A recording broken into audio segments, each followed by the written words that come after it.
First of all, thank you for having me. My name is Michael Fetzer. I am a Dallas Young Republican member.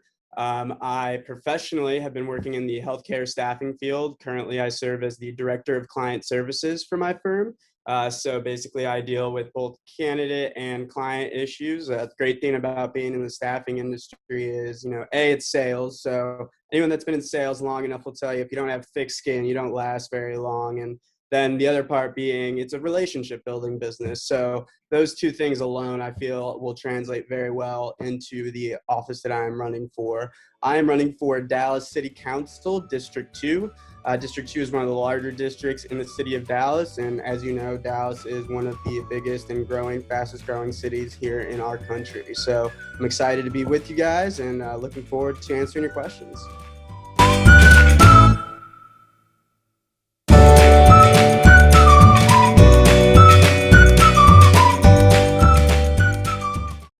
So I decided to run because I have been here my entire adult and professional life. I love Dallas. I'm only 27 years old, and so I want to start a family and grow roots here in Dallas. But I originally was born right outside of Chicago, Illinois, and so classic saying I wasn't born here, but I got here as soon as I could, and boy, I'm glad that I did. But when I did get to Dallas, I was concerned because what I had seen in Chicago in terms of corruption, ridiculously high crime rates, and all of that, it was definitely on my radar. But really, my tipping point or my call to action to start my campaign was about 3 months ago at 1:30 in the morning. 5 gunshots go off 2 doors down from where I live and lay my head at night. And so it took the police over a half hour to respond, which is not their fault because they are so understaffed. And it just had this, we see finally the two people that were shot had lived in our community for a long time, and we see them getting carried out in a stretcher with drapes covering on them and everything. It had this profound impact on my neighborhood. And so, as I mentioned, that was my call to action, where I was like, enough is enough.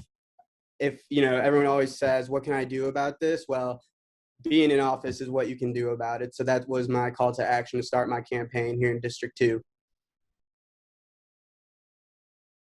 My two biggest concerns before I decided to run and really jump headfirst in is do I have the time for this? Am I at a point in my life where I can dedicate the hours that it takes to required to run an effective campaign and also maintain a professional career, some sort of work-life balance, and so that was probably the biggest concern. And then my second concern was I had never held a official government position before or any sort of local municipal office. And so I'm sure this is the same common theme in a lot of places, but here in Dallas, if you aren't born and bred here in Dallas, there's a lot of hurdles that you have to jump to really win over the constituency. And so me being from Chicago, that also created a lot of obstacles for me. But I can tell you, we're about a month away from an election. I've been on the campaign trail for about 3 months now, and it is the best decision that I have ever made. So if you ever have the doubts, that everyone always says like, oh, well, maybe later or maybe when it's the time is right. Well, the timing's never going to be perfect for anybody. So if this is something you feel called to do not wait. Jump in, go ahead first, and you will be astounded with the results you get.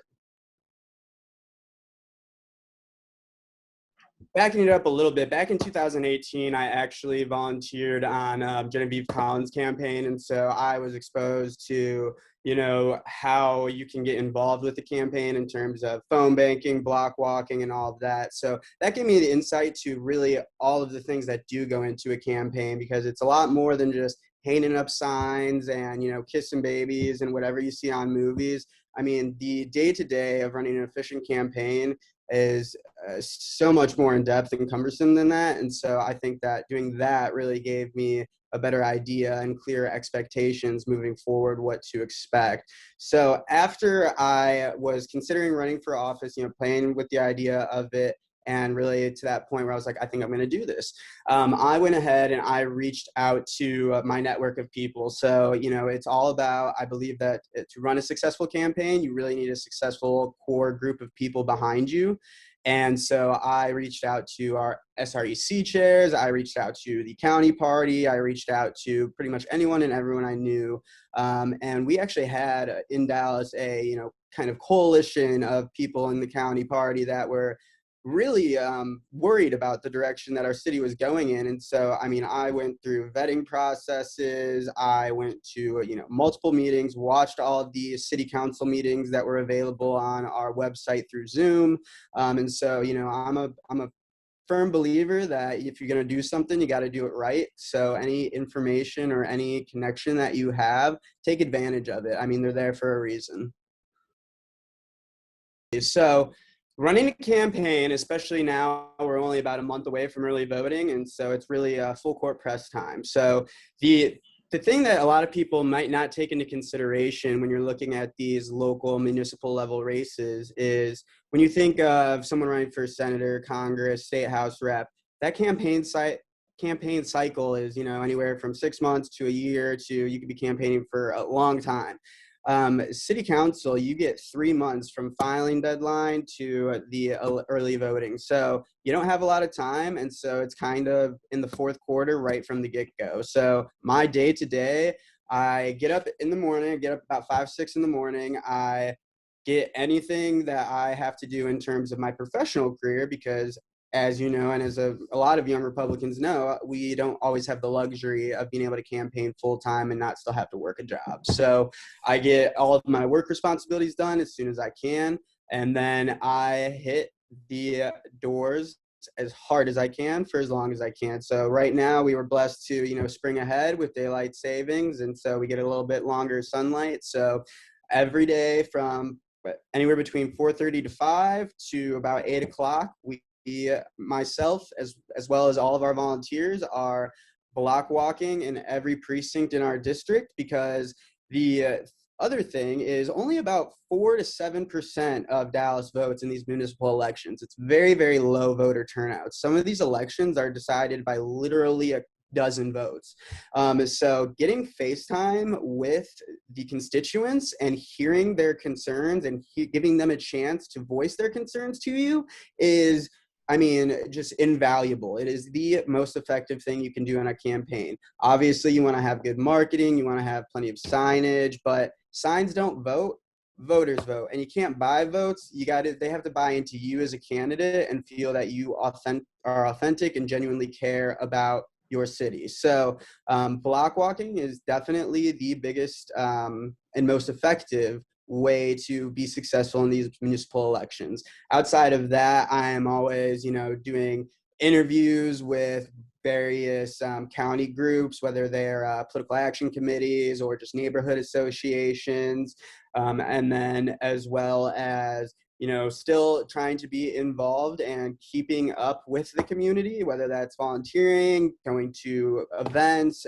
anything to get your name out there and just be in your district, be meeting people. I've had the pleasure of talking to thousands of residents in my district, whether they be small business owners, leaders of churches, or, just people in neighborhoods that feel their voice has been forgotten. And so, it is really all about how many people can you connect with in a short amount of time. And so there's a lot of ways to do it, but in my opinion, there's nothing better than some face-to-face interaction.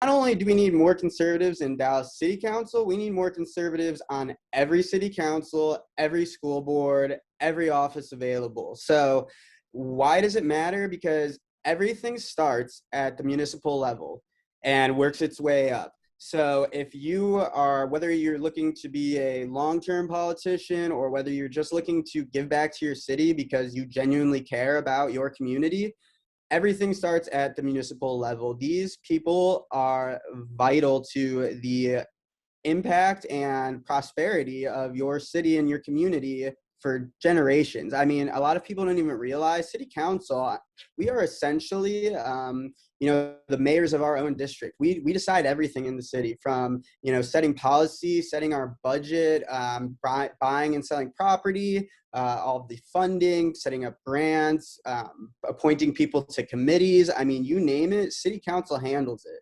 And funny enough, Dallas is actually the largest city in the United States that still uses a strong city manager, weak mayoral system. So that's important because our mayor, unlike some other cities, doesn't really get to decide a lot. They make some appointments to committees, but other than that, they're just the tie-breaking vote. So not only do we need people running in all these offices, but back to your original question, we need more conservatives in City Hall here in Dallas because there are 14 council districts. And so it takes 8 conservatives to get, or 8 members to get anything passed. And that's something that we're dealing with right now in city council is there's a lot of gridlock. And so if you want to affect change in a real way, you need a majority to get things done, similar to how it works in, the Senate, U.S. House of Representatives. And so it is very important that we get more conservatives involved. I would say you need to sit down with yourself and be honest with yourself. Ask yourself if you are at a point in your life where you are able to do this. You might not be, but don't wait just because you don't think it's the right time, or maybe, after I'm more established in my career, because the timing is never going to be perfect. And, before you know it, the time you did think was right is going to end up not coming to fruition at all. So if this is something you're passionate about, do it. Don't wait. Obviously, do as much of your homework as you can. Reach out to the people reach out to your local and county parties, reach out to past and current representatives from your city.